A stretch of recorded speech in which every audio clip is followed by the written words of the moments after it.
Hello, hello, hello. This is Cyborg. And Bumblebee. And today we're going to talk about the future of probabilities. Justice League Red issue number 2. So, Cyborg enters the game. Yes. This issue. Booyah. Booyah. So, this issue starts off with Cyborg infiltrating quantum computing solutions in Taiwan and stealing a chip that Red Tornado was telling him about. No. And Cyborg was under the impression that this chip was stolen from somewhere else. Because somebody told him that it was. Mm-hmm. But turns out it wasn't. I mean, it was stolen, but he's the one that stole it from its rightful owners. Yeah. Quantum computing solutions. So, Green Lantern and Power Girl are at the Red Tower. So apparently Red Tornado just has his own mini watchtower now, apparently. I'm not mad at it because that's pretty cool, but at the same time that the Justice League does not know about and is shielded from Kryptonian powers. Yeah. Like I said, I'm not mad at it. It is cool. But if the Justice League know nothing about this, that's a problem. Yeah, a little bit.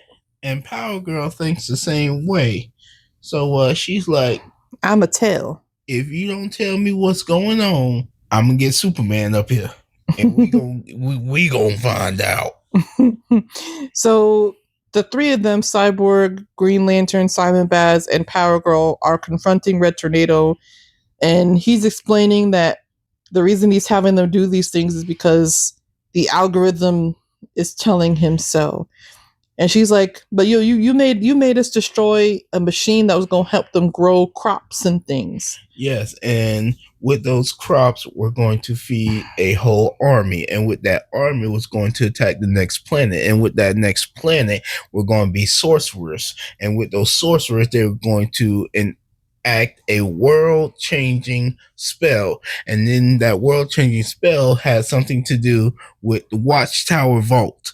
There's a lot going on in that whole scenario that I am still confused on. Yeah, so pretty much, according to Red Tornado, if that machine was able to, was allowed to do what it needs to do, it would have provided lots of crops and things, which is good for that planet's army. And as a result, is not so good.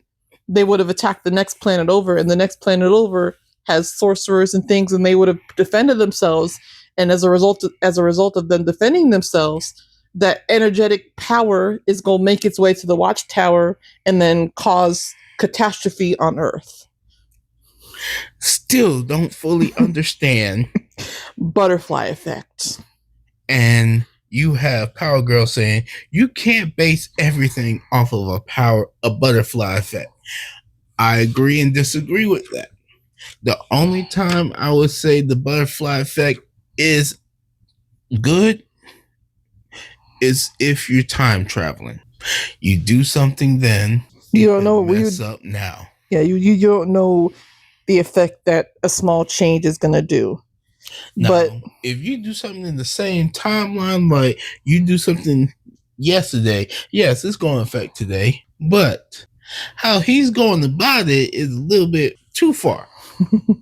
Because he's trying to predict. Well, I mean that's essentially what he's doing. He has predicted, and he's trying to prevent. That's not the butterfly effect. That's prediction. Well, same thing-ish. According to him, all these actions are going to help the catastrophe not happen, according to him. Even though whatever scenarios he's been running. But at the same time, I'm like, on one hand, yes, but you don't know, because you might stop this pathway, but something else might happen that's going to end up with the same result. Right. Anyway, you might have stopped this situation here with the crops, But maybe that same planet gets invaded by another planet and has the same thing happen where it defended itself from another planet, and then same thing gonna happen. Or they might turn up the magic even more. Or you know what I mean? Or some other thing is gonna happen to cause the catastrophe that he's trying to prevent. Yeah. There could be different pathways. Like, just because you stop this doesn't mean 1, 2, 3. This, you're stopping number 3. There could be 1A, 1B, 1C, 1F. And see, if a catastrophe was meant to happen, it's going to happen in different ways. Just like Bumblebee said, it could be that one that he's talking about. That may be 1A. Mm-hmm.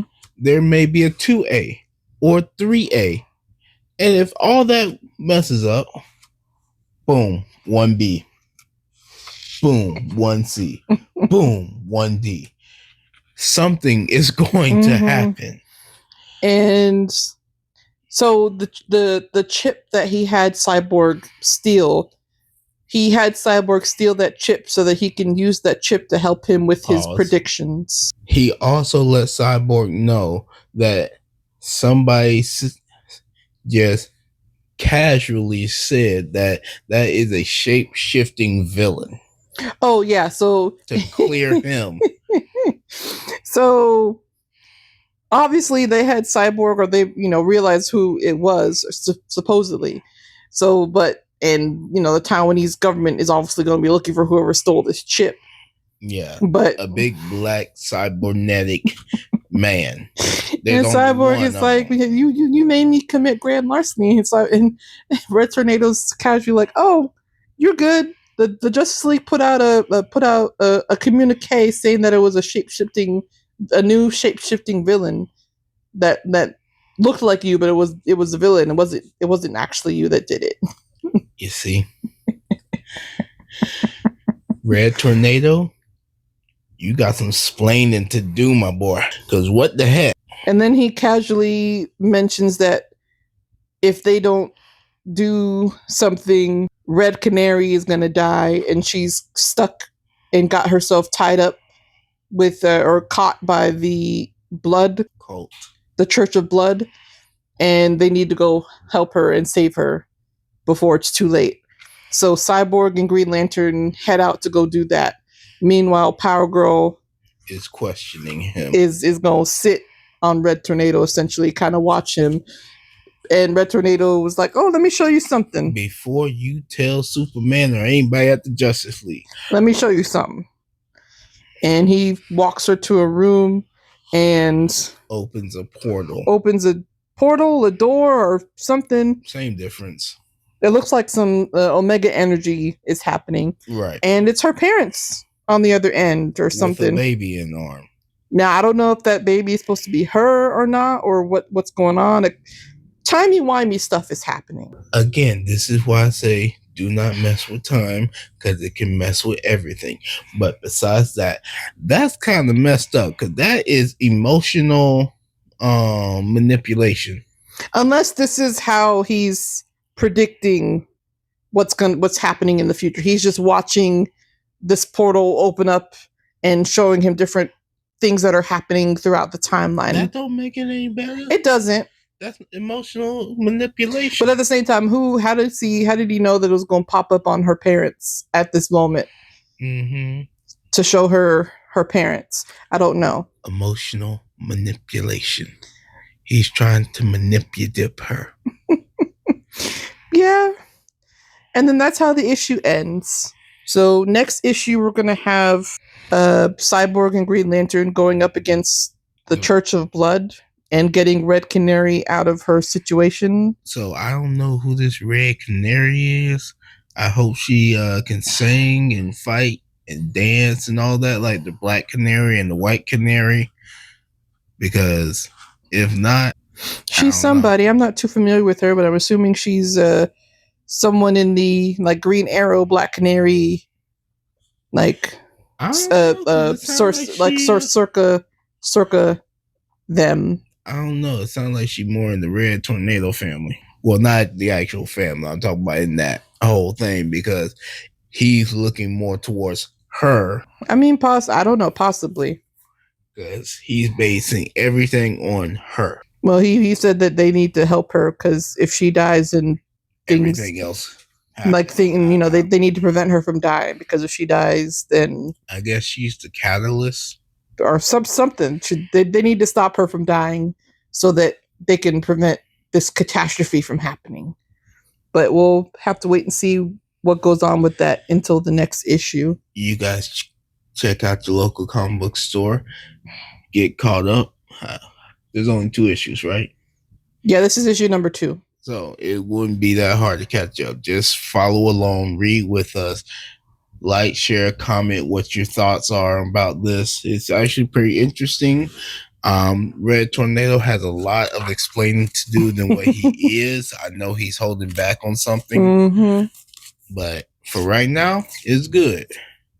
And if by some reason you can't get to your local comic book store, check out the DC Universe Infinite app, where you can watch it with your mother, your father, your sister, your brother, your grandparents, on a plane, on a train, anywhere at any time. We love you. And as always, peace.